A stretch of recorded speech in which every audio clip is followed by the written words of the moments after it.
CV is a pretty original game and with a very ambitious goal of telling you the life of a character. Not an episode, an adventure in the life of the character, but the life itself. It's a biographical game in that sense, at the end of which you look at the choices that you made, the resources that you collect, and you have a sketch of the biography of an individual. Each player is trying to develop a biography, a different one, and then at the end, the player that better achieved the goals of the character whose biography they're writing is the player that wins. Biographical game, definitely there aren't many of this kind that I played. The only other one that comes to mind is Legion of Honor, which tells you the career of a soldier in the Napoleonic army from pretty much the time of recruitment to the time of retirement or death, whichever comes first.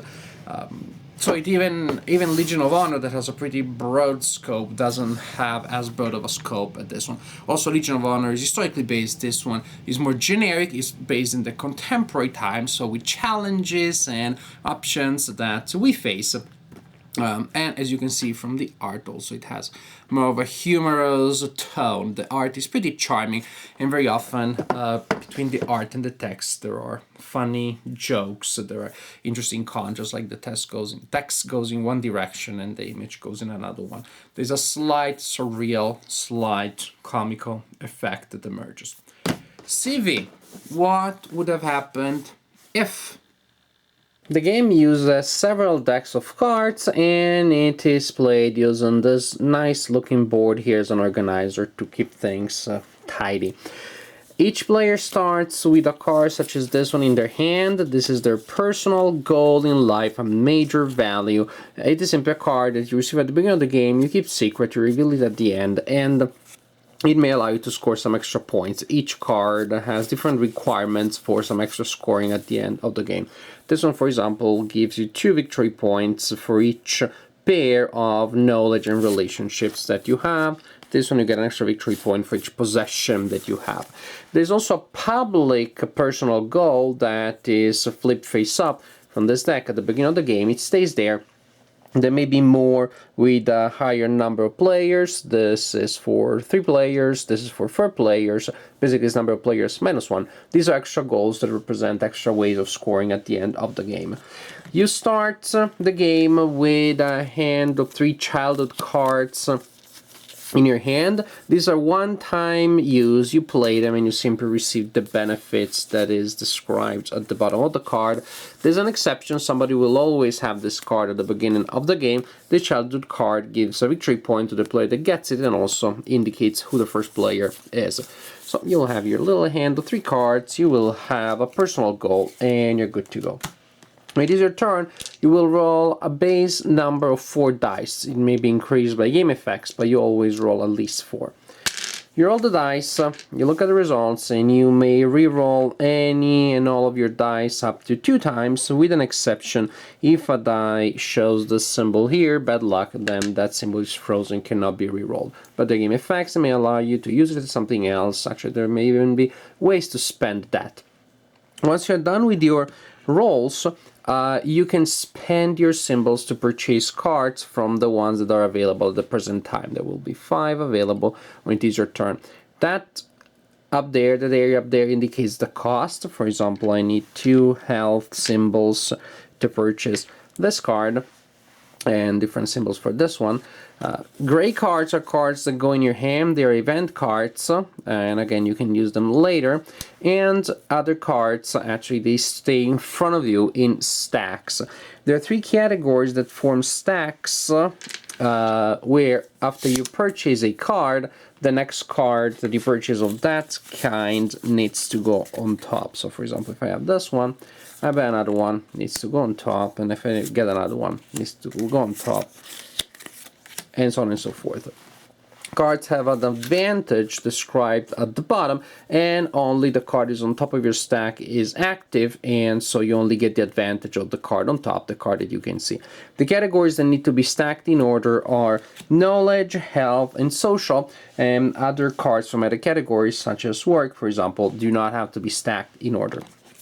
Each turn you can spend your resources to buy 1 or 2 cards that again will go in your personal area. Suppose that this turn I bought this and this. This card gives me an extra dice, so next turn I'll roll 5, and this card gives me an extra health, a health symbol, a health resource. So I take a token and I put it there simply as a reminder of what I have that my cards are producing each turn, which is good. This way I can put the tokens there as I'm planning what to purchase to get a sense of what I have, and so I can use a combination of tokens and dice to purchase cards. As I said, you can purchase up to 2 per turn. Suppose I have these 2 cards, then my pool of tokens right now is these 3, a bad luck, and some health, which again I can use to complement, to implement anything that I have from here. At the end of each round, that is after every player took their turn, a card is discarded, and then you simply replenish. You slide the remaining ones down, the leftmost one is discarded, and you simply replenish the remaining slots so that the next player gets a chance to buy 2. This is basically, in essence, the game. You roll the dice that are 4 plus anything that is produced by game effects. You roll and re-roll. You use your resources, which may come from cards representing tokens, the dice, and also remember there are one-time cards that may produce resources, such as this one. I can use it basically to get this effect. And you buy cards and you add them to your stacks. The cards need to be stacked by color, so the orange cards go together, the light blue cards go together, and so on and so forth. There are sometimes restrictions. Certain cards you need to perform certain actions or have certain other cards to be able to have them. For example, if you want to become a manager, you need to have a job already, so you need to have a card in that category. Some cards are expensive. That means that after you own them, you purchase them, you will need to spend certain symbols each turn. For example, if you have a child, you need to spend a money symbol each turn. If you're not able to meet the requirement, you lose the card. If you have your own business, then actually you're losing health. You need to produce a health symbol each turn, otherwise you lose the card. Another thing actually is pretty important, I forgot to mention that one. If you roll 3 of these smiley faces, which represent good luck, you can purchase any of the available cards that you want. On the minus side, if you actually roll or produce 3 bad luck symbols, then you need to lose one of your active cards, and the active card is, for each stack, is the one that is on top and that is producing symbols for you. Remember, these tokens really are only reminders of what happens here. So if you put another card on top of one that is producing symbols, you need to adjust your tokens. They don't remain active, so it's just a reminder of what you have available. And what you have available is what you can see. Once a deck, the adolescence deck is exhausted, you simply draw cards from the adulthood, then from the old age, and you continue like this until the deck of old age cards has fewer cards than there are players in the game. At that point, the game is over and you score points. You score points by counting possessions. Each possessions are these yellow cards here, has an intrinsic victory point value, so there is that. Then you score points for your personal goal and for the general goal that is on the board. You also score points for sets of knowledge, health, and social skills. And you score points based on how many cards you have in each set. That means if I have 3 health, 3 health cards in my stack here, I'm gonna score 6 points. If I have 7 cards in my health or any of these, then those 7 cards score me 78 points. So you score each of the 3 categories separated. And as you can see, it pays off to specialize, but then there are also the game effects that will give you specific advantages if you diversify things a little bit. You tally point, taking into account all points coming from these sources. from sets, from special cards, from anything, and at that point, the player that has the highest score at the end of the game is the winner of the game. I find it very enjoyable. I find this game to be pretty enjoyable. I like how simple the mechanics are, the general idea. Everybody can understand that. Everybody can figure it out. Roll the dice, choose, and see what you can buy. Everybody likes the idea of a game that is based on buying stuff, acquiring stuff. It appeals to our acquireaholic natures. So you create your own collection of things with certain combinations, certain sets that are more profitable depending on what you're trying to build on, depending on what the objectives and goals of your character are. There are all these concepts that are incredibly familiar to everybody, including non-gamers, casual gamers. The idea of a set, if somebody only played poker in their life, they can grasp that idea. This is a very good social game, a family game that you can play with young children, even with young gamers, relatives that come to visit. I see this as being a really good game to play, say, around the holidays, where everybody can have a good laugh, everybody can be entertained. The mechanics don't get in the way of making the game enjoyable, even for the most casual gamer or the non-gamers. And the art definitely helps in making this game a pleaser, a crowd pleaser in any case, a game that definitely is going to be appealing to a broad audience. It's not too realistic, there isn't anything dark or grim. There are very ironic moments, very ironic combinations of cards. Very enjoyable from the point of view of the production and very appealing to me in the way that it can be played with many different players and by different people.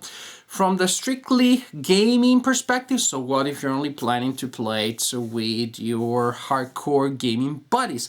Then definitely it is a light game, definitely it is on the lighter side of the spectrum, but I still find it to be pretty appealing and pretty entertaining. You still have options to consider.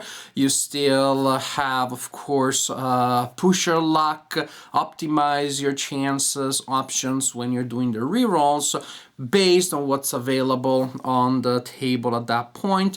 You still can try to go for cards that you believe the opponent will want to take, and maybe they would benefit the opponent more. There are some typical game elements that gamers recognize from their perspective that also make the game appealing. In the sense that I like the fact that the game has both a tactical dimension and a more long-term dimension. Technically speaking, you react to any and every die roll that you perform, and you decide what to do from there, from what to reroll, how many times reroll, and at the end what to buy. At the same time, of course, you will never be able to build a set of 7 cards just tactically, it just happened. I was just going for the best card in every round under the circumstances, so then I got 7 cards. That's going to be unlikely. If you want 7 cards in a set, you need to build those up. You need to create resources that will increase your chances of getting certain cards.